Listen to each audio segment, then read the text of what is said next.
Good evening, everyone, and welcome to Chatting Blues.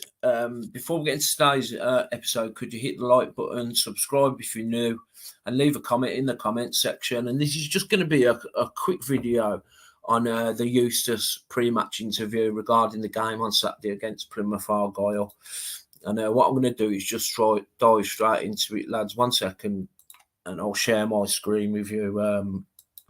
So if you haven't seen my video uploaded earlier on in the day, it's like an opposition review on Plymouth Argyle from Craig from Green Fevers. Check that out after this and subscribe if you haven't already subscribed. It just helps the channel out. So the news we was all dreading, I definitely was dreading, was these two players, Ethan Laird and Sriki Dembele. So he's gone on to say Ethan Laird and Sriki Dembele will both be struggling for this weekend. We will have to see where they are at next week, and hopefully we can bring them back back for the Millwall game. And you know that's just a massive loss in my eyes. We're losing a solid right back who can attack down the right hand side, and we're losing probably arguably our best player in Sriki Dembele, our most creative player.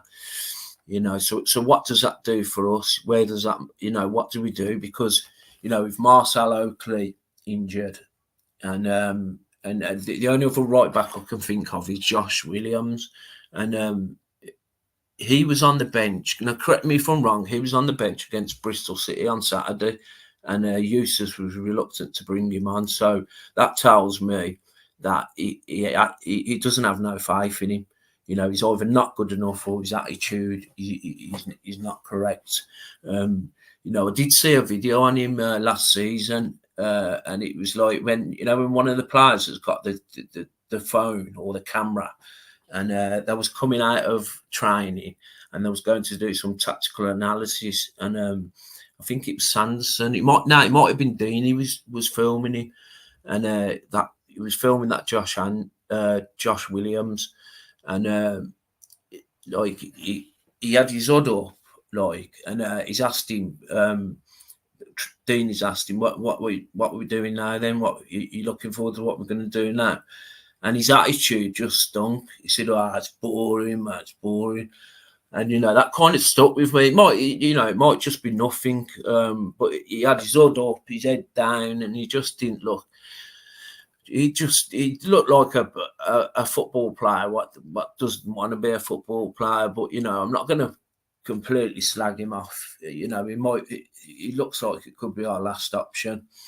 But what I want to do is quickly look into how Plymouth have been getting on since the start of the season. So obviously got promoted.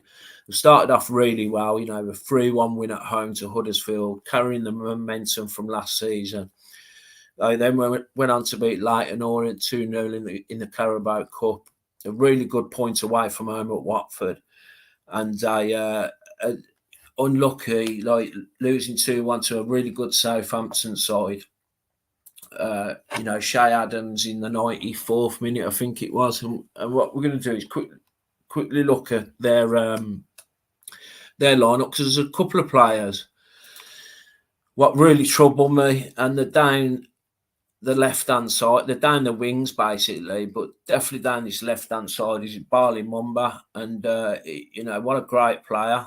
And he's going to be up against whoever's playing right back. Get in the comments as who you think should play right back while I'm doing this as well, please, if you can. Who would you put as right back? I mean, I'd have gone for Alfie Chang, but you couldn't make it up, could you?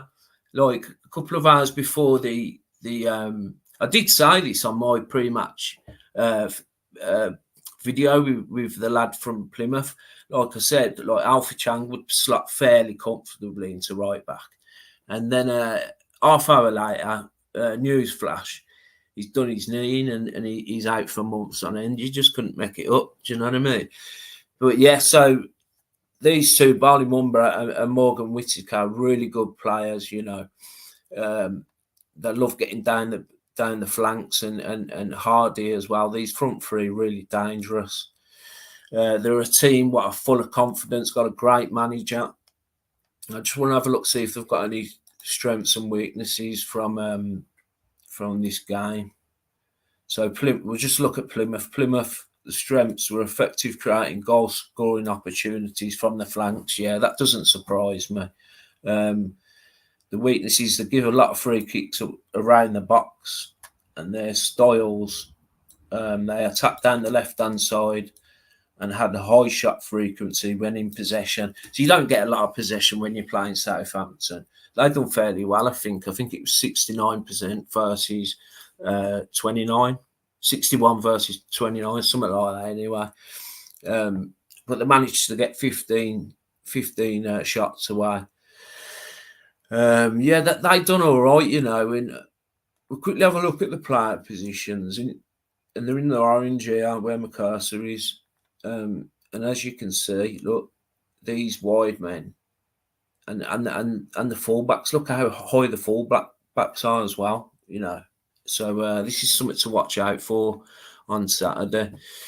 So that leads us to how we're going to line up on Saturday. And I'll show you what I've gone with it. Sorry. Right, I was really reluctant to put Bakuna as right back, but I'm going to explain why I put Bakuna as right back. For one, he done really well when he was asked to fill in as right back when Laird went off on Saturday. And for two, what I've noticed is, so when Laird was playing as right back, when he was going forward and overlapping, yeah, Sanderson would shift across to this side here and cover him, and they'd all shift across, and it'd be kind of like making a back three. That's obviously something the manager's worked on. So what I was thinking is, if Bakuna's going to be dribbling and getting up and down that right-hand side, I don't want to go too far, like, you know, and leave us completely, you know, because Laird's really fit and he can get back. Yeah, so that's what I was kind of thinking. And like I say, like, I'm not too sure on this Williams, and he had a chance to bring him on, and correct me in the comments, like I just said, I'm sure Williams was on the bench on Saturday and he didn't bring him on, so he must have no confidence in him.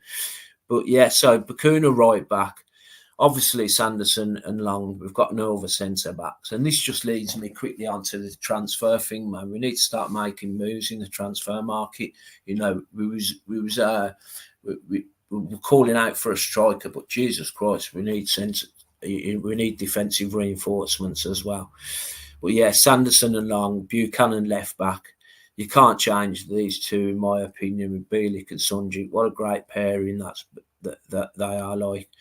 And then a front four, I've gone with Jordan James on the right, and the reason I've gone for Jordan James, he's not scared to have a tackle, and he can back Bakuna up, you know, drop and out Bakuna up on that wing.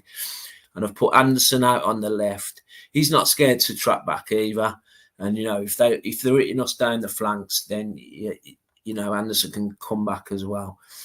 And I've gone from Miyoshi, and I know Eustace said like he's breaking him and just giving him minutes here and there, but I don't know who else to put there. Let me know in the comments who else you put there.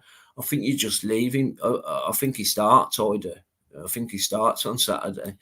You know, as that number 10 floating around and stuff. And I've put Hogan and Duke up front. Like, in regards to I'm really conflicted in who to start. You know, Djukovic has had a great start to the season, but again, you know, Hogan really makes them intelligent runs, and I've just got a feeling we're going to be under pressure for the majority of this game.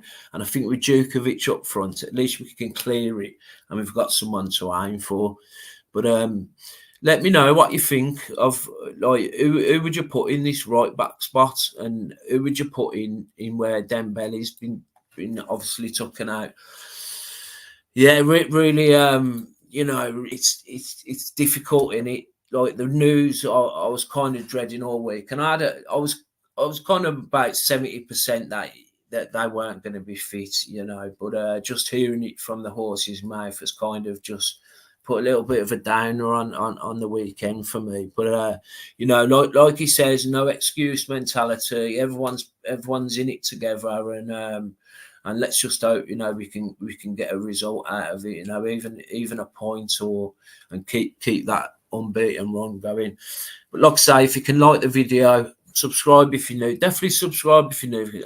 It's, you know, it helps the channel out, and obviously leave a comment in the comment section. And all have a great night and keep right on.